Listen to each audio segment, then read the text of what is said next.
Have you ever been so humiliated at work that you wanted to disappear into the floor?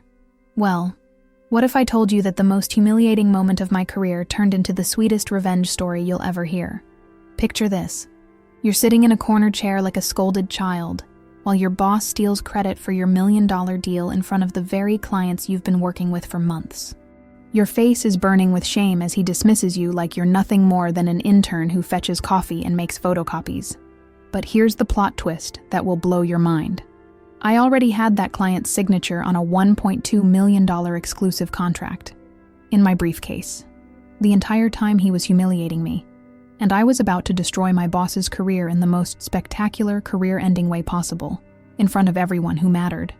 By the end of this story, my boss will be unemployed, I'll be running my own $1 million consulting firm, and you'll understand why patience and strategy always beat petty office politics.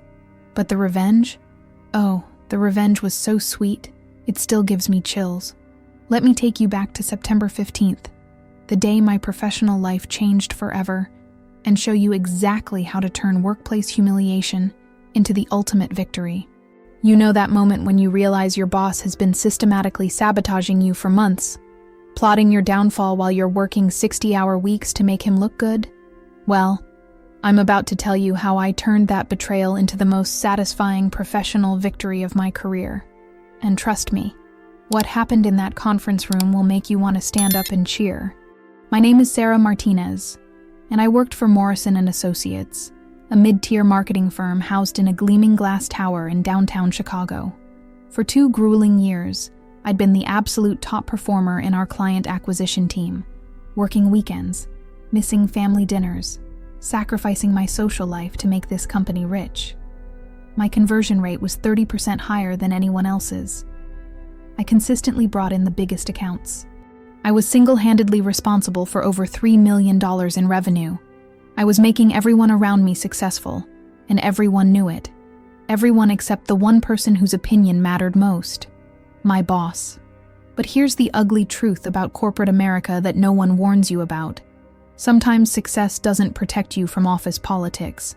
Sometimes it makes you the biggest target in the building. Sometimes the better you are at your job, the more threatened your insecure boss becomes. My boss, Michael Morrison.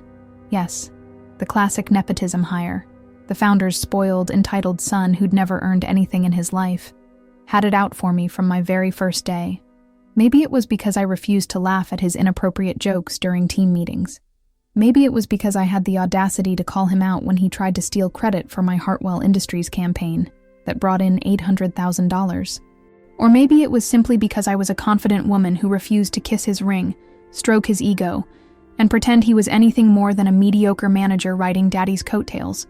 What I didn't know at the time, what kept me awake at night for months afterward, was that Michael had been actively, systematically sabotaging me behind the scenes.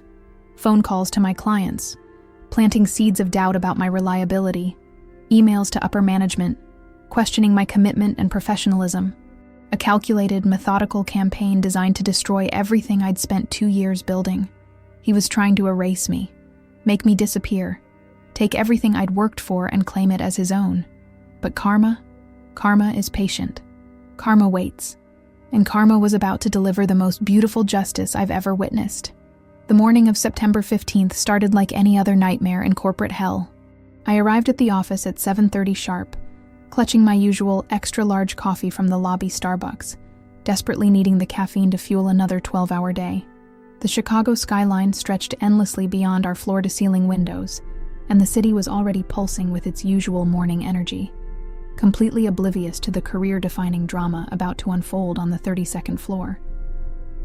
I was sitting at my cramped cubicle, reviewing the final proposal for Peterson Tech, a potential $1.2 million client I'd been courting for 3 intense months with late nights, weekend calls, perfectly crafted presentations, and flawless execution, when Michael's voice cut through the office chatter like a rusty knife.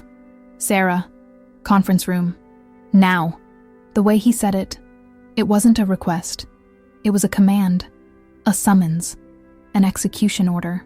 His tone was different this morning. Sharper, colder, almost victorious. Like he'd just won the lottery and was about to cash in his ticket, and somehow I knew I was about to pay the price. I felt my stomach drop to the basement. My hands started trembling slightly as I gripped my coffee cup. The familiar office sounds, keyboards clicking, phones ringing, the hum of productivity, suddenly felt muffled and distant. I glanced around the office, searching for some sign of normalcy, some indication this was just another boring Tuesday meeting. But my colleagues were avoiding eye contact like I had some contagious disease, suddenly becoming very, very interested in their computer screens.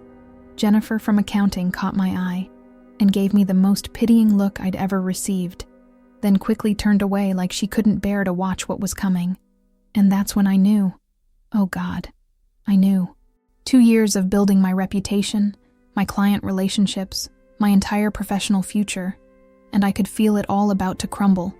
I could sense the trap closing around me, and there was nowhere to run. Something was terribly, horribly wrong. I gathered my files and walked toward the glass conference room, my heels clicking against the polished marble floor like a countdown to my professional execution. Through the transparent walls, I could see our biggest clients already seated around the oval table. Mr. Peterson from Peterson Tech, the Hartwell Industries executives, and several other high-profile accounts. This wasn't a regular team meeting. This was a firing squad, and I was about to be the target. But little did Michael know, I was walking into that room with the ultimate ace up my sleeve. Michael was standing at the head of the table when I entered, his arms crossed, wearing that smug smile I'd grown to despise. He looked like a cat who'd just cornered a mouse, savoring every second before the kill. The autumn sun streaming through the windows cast long shadows across the room, but the atmosphere felt ice cold despite the warm light. "Ah, Sarah," he announced loudly, making sure everyone's attention was on me, making sure they all witnessed what was about to happen. Come in, come in. Don't worry about taking a seat at the table." The way he said it, like I was beneath them, like I didn't belong. He gestured toward a single chair positioned against the wall, separate from the main seating area, isolated and humiliating. It was the kind of chair you'd put a junior intern in, not a senior account manager who'd generated over $3 million in revenue for the company in 2 years. "Let her sit there," Michael continued, his voice dripping with condescension as he addressed the room full of my clients I'd built relationships with, earned respect from, worked weekends for. "This won't take long." Those words, those damning, arrogant words that would come back to haunt him in less than 10 minutes. The words hit me like a physical slap across the face. Every person in that room, executives I'd worked with for months, built trust with, delivered results for, was watching me walk to that corner chair like I was a misbehaving child being punished in front of the class. Mr. Peterson looked visibly uncomfortable, shifting in his seat. The Hartwell executives exchanged concerned glances, but no one said anything. No one defended me. The silence was deafening. I sat down in that humiliation chair, my face burning like I'd been slapped, but I kept my expression perfectly neutral. Years of dealing with Michael's toxicity had taught me one crucial lesson: never let him see you break. Never give him the satisfaction. But inside, I was smiling. Because what Michael didn't know, what none of them knew except Mr. Peterson, was about to make this the most expensive mistake of his career. "Now," Michael began, turning to face the clients with theatrical confidence, "I've called this meeting to discuss some reorganization in our account management structure. As you know, I've been personally overseeing all your accounts, and I felt it was time to make that arrangement more official. The audacity, the absolute, breathtaking audacity of this man. He was stealing my clients, right in front of me, right in front of them, and lying through his teeth while doing it." My blood turned to ice, but I forced myself to stay calm. This was it. This was the moment I'd been preparing for without even knowing it. "Sarah has been assisting me with some of the preliminary work," he continued, not even looking in my direction, completely dismissing 2 years of my life like I was nothing more than a secretary. "But moving forward, you'll be working directly with me. After all, these accounts deserve senior-level attention. Senior-level attention. From the man who couldn't close a deal if his life depended on it. From the nepotism hire who'd never brought in a single major client without riding someone else's coattails." The room was silent, except for the low hum of the air conditioning. I could feel my heart pounding in my chest, but outwardly, I remained perfectly still. Mr. Peterson finally spoke up. Michael, with all due respect, Sarah has been exceptional to work with. Her understanding of our technical requirements and market positioning has been appreciated. Michael interrupted smoothly. Absolutely. But as the firm grows, we need to ensure our most valuable clients receive the attention they deserve from leadership level. I watched him methodically dismantle everything I'd built, turning my professional relationships into his personal stepping stones. The worst part wasn't just the theft. It was the public nature of it. He wanted these clients to see me diminished, relegated to the corner like an afterthought. But what Michael didn't know, what none of them knew, was that 3 days earlier, I'd received a phone call that would change everything. That phone call had come from David Chen, the CEO of Peterson Tech, on a Tuesday evening when I was working late at the office.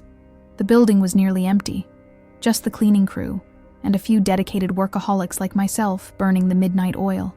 Sarah, his voice had been warm but serious, I need to speak with you about something important. Can we meet tomorrow morning? Not at your office, somewhere private. We'd met at a small cafe in Lincoln Park, away from the corporate district. David had ordered black coffee. I'd stuck with green tea, my nerves already on edge. I'm going to be direct, he'd said, leaning forward across the small wooden table. Peterson Tech has been incredibly impressed with your work.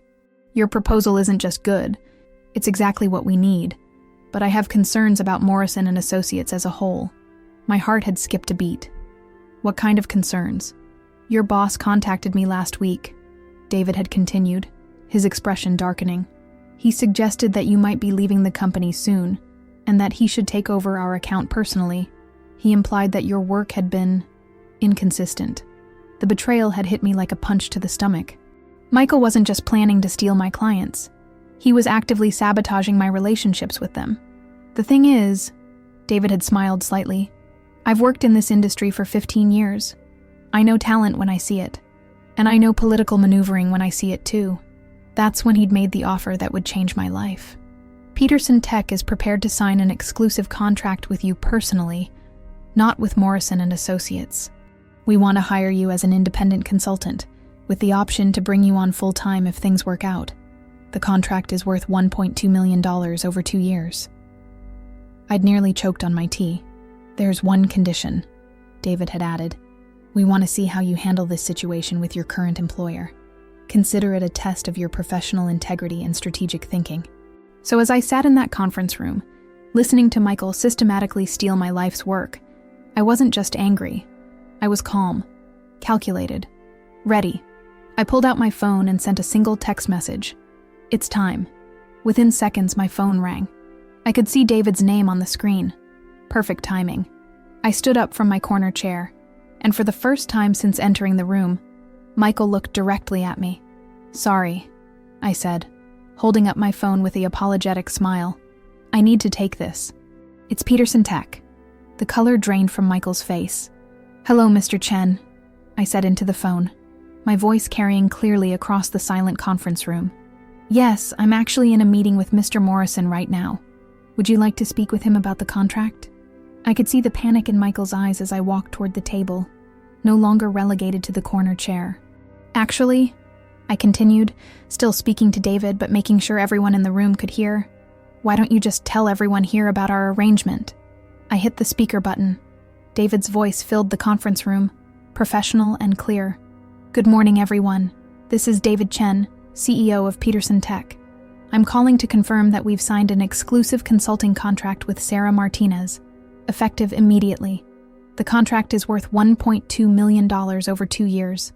You could have heard a pin drop. Sarah will be leaving Morrison and Associates to work independently, David continued.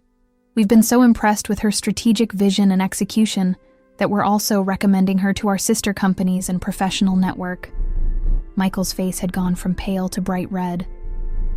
The other clients were looking between him and me with obvious confusion and growing understanding. Furthermore, David's voice continued through the speaker. I want to address the concerning communication we received from Morrison and Associates last week, suggesting that Sarah's work was subpar. Having worked closely with Sarah for 3 months, I can say definitively that her work exceeds industry standards. Any suggestion otherwise raises serious questions about Morrison and Associates' internal evaluation processes.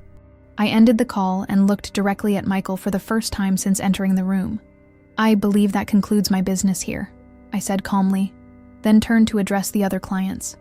"Mr. Hartwell, Ms. Rodriguez, Mr. Thompson, it's been a pleasure working with all of you. If you ever need strategic marketing consultation, you have my direct number." I gathered my files and walked toward the door. As I reached for the handle, I turned back one final time. "Oh, and Michael?" I said, my voice steady and professional. "For future reference, when you tell clients that someone's work is inconsistent, you might want to make sure that person hasn't already proven their worth directly to the client." I walked out of that conference room with my head held high, leaving behind 2 years of humiliation and stepping into the future I'd built for myself. 3 months later, I was running my own consulting firm with 4 major clients and a waiting list. Michael Morrison was fired from Morrison & Associates after 3 more clients specifically requested to work with external consultants rather than deal with him directly. Sometimes the best revenge isn't getting mad, it's getting strategic. And sometimes the person who tries to put you in the corner ends up being the one who gets left behind.